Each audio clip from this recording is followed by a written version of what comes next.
पुण्यात्मा परमात्मा कबीर देव जी स्वयं सतलोक से आते हैं, जहाँ हम सभी का उद्गम स्थल है, जहाँ हम सभी उत्पन्न किए गए थे, जहाँ हम रहा करते थे, वो सतलोक है। सतलोक का अर्थ है शाश्वत स्थान। शाश्वत मीन सदा रहने वाला, जिसका कभी नाश ना हो। हम वहाँ रहा करते थे सतलोक में, हमारा जन्म और मृत्यु नहीं होता था, वृद्ध अवस्था नहीं थी, वो अनाम्य लोक है। अनाम्य का अर्थ होता है जिसमें कोई रोग ना हो। एक अनामी लोक है, वो अलग है। अनाम्य का अर्थ होता है जिसमें कोई रोग ना हो। हम उस लोक में रहा करते थे और हम अपनी गलती के कारण, अपनी नासमझी के कारण हमने वहाँ एक भयंकर भूल करी, जिस कारण से हम सभी यहाँ काल के जाल में फंस गए। ये काल का लोक है जो श्रीमद् भगवद गीता अध्याय नंबर 11 के श्लोक 32 में खुद कहता है कि मैं काल हूँ अर्जुन, अब सभी को खाने के लिए आया हूँ, सबका नाश करूँगा। अर्जुन श्री कृष्ण को बहुत अच्छी तरह जानता था। श्री कृष्ण अर्जुन के साले थे, क्योंकि श्री कृष्ण की बहन सुभद्रा अर्जुन से ब्याही थी। और उसके पश्चात भी उस समय जब वो काल प्रकट हुआ, काल आया, प्रवृत्त हुआ, श्री कृष्ण जी के शरीर में प्रवेश हो करके और फिर शरीर से बाहर निकल के उसने अपना विराट रूप दिखाया, श्री कृष्ण का शरीर ओझल कर दिया। तब अर्जुन पूछता है कि हे महानुभाव, आप कौन हो? मैं आपसे अपरिचित हूँ, मैं बहुत भयभीत भी हूँ।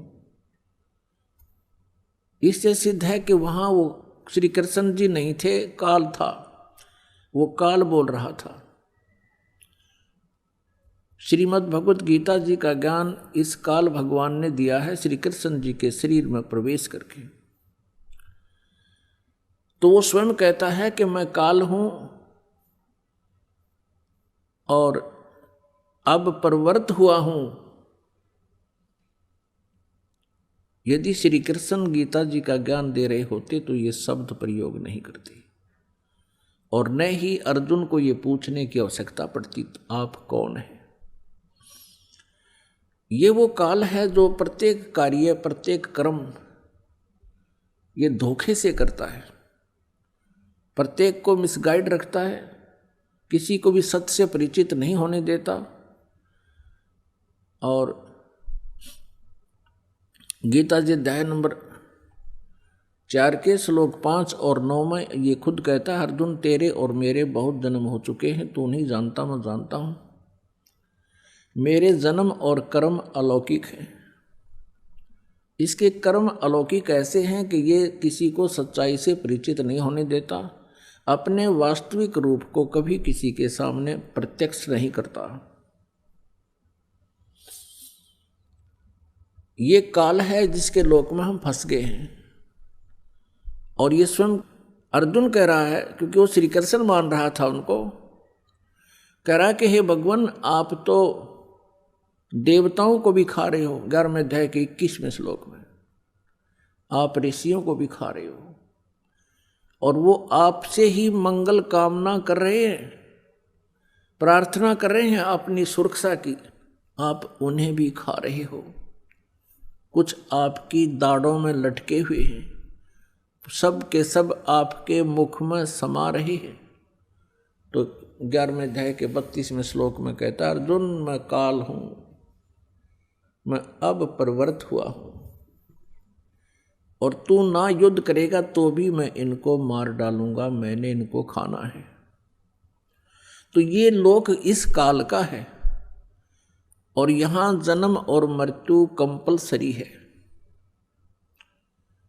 क्योंकि इसको काल भगवान को एक श्राप लगा हुआ है 1,00,000 मानव शरीरधारी प्राणियों का नित आहार करने का।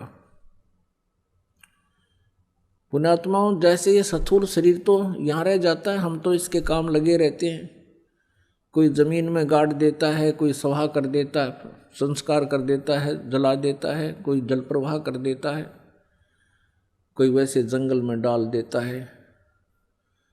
ये स्थूल शरीर को नहीं खाता, इसके अंदर सूक्ष्म शरीर है और सूक्ष्म शरीर के अंदर पूरे जीवन में मनुष्य शरीर के अंदर जितने भी ये व्यसन करता है, आहार करता है, उसका सूक्ष्म तत्व समावेश हो जाता है सूक्ष्म शरीर में। और उस सारे 1,00,000 मानव शरीरधारी प्राणियों को तपतशिला के ऊपर एक बहुत बड़ी तपतशिला माने अपने आप गर्म एक तवे जैसी पत्थर की टुकड़ी है, उसके ऊपर डाल देता है।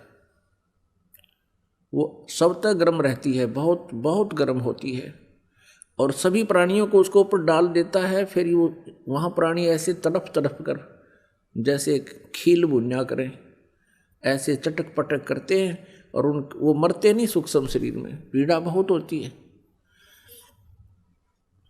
सब तौबा बोल जाते हैं, उनसे निकले हुए गंध को वो काल खाता है। अपने आत्माओं, जिसका उद्देश्य ही यहाँ खाना है, मारना है, और इसीलिए जन्म और मृत्यु यहाँ कंपलसरी है, तो ऐसे लोक में हम रह रहे हैं।